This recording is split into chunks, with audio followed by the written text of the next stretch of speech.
చూడండి 23వ అధ్యాయము 30 నుంచి 34 వరకు చదువుతాను.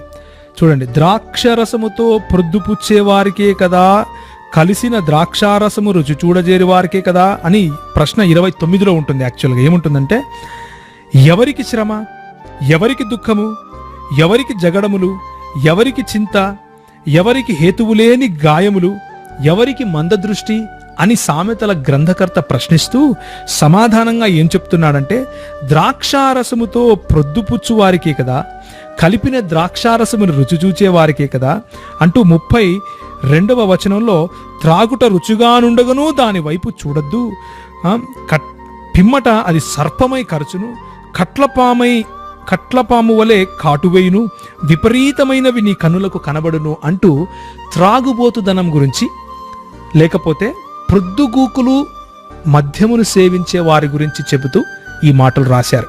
20వ అధ్యాయము 1వ వచనంలో కూడా దాని వశులై ఉండే వారి గురించి అన్నట్లుగా మనం స్పష్టంగా చూస్తాం. దాని వశమైన వారందరూ జ్ఞానము లేనివారు అంటూ బైబిల్ చాలా స్పష్టంగా ద్రాక్షారసము వశులై ఉండేవాళ్ళు అంటే త్రాగుబోతులను హేయమైన వాళ్ళుగా స్పష్టంగా చెబుతా ఉంది. అది పాపముగా చిత్రీకరిస్తూ ఉంది, అందులో ఏ డౌట్ లేదు.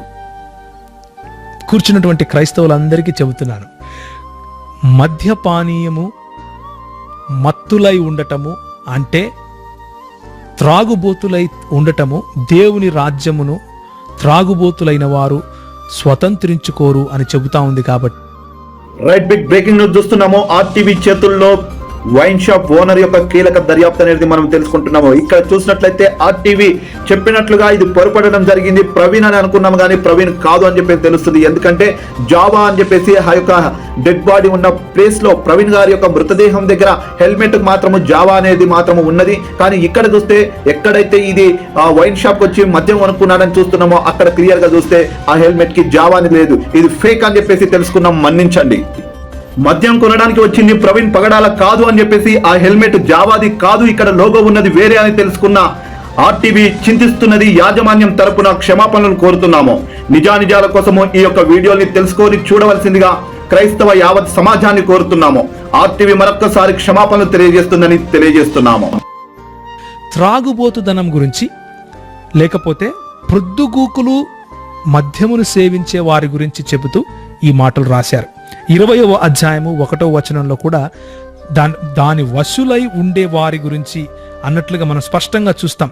దాని వశమైన వారందరూ జ్ఞానము లేనివారు అంటూ బైబిల్ చాలా స్పష్టంగా ద్రాక్షారసము వశులై ఉండేవాళ్ళు అంటే త్రాగుబోతులను హేయమైన వాళ్ళుగా స్పష్టంగా చెబుతా ఉంది. అది పాపముగా చిత్రీకరిస్తూ ఉంది, అందులో ఏ డౌట్ లేదు. కూర్చున్నటువంటి క్రైస్తవులందరికీ చెబుతున్నాను, మద్యపానీయము మత్తులై ఉండటము అంటే త్రాగుబోతులై ఉండటము, దేవుని రాజ్యమును త్రాగుబోతులైన వారు స్వతంత్రించుకోరు అని చెబుతా ఉంది. కాబట్టి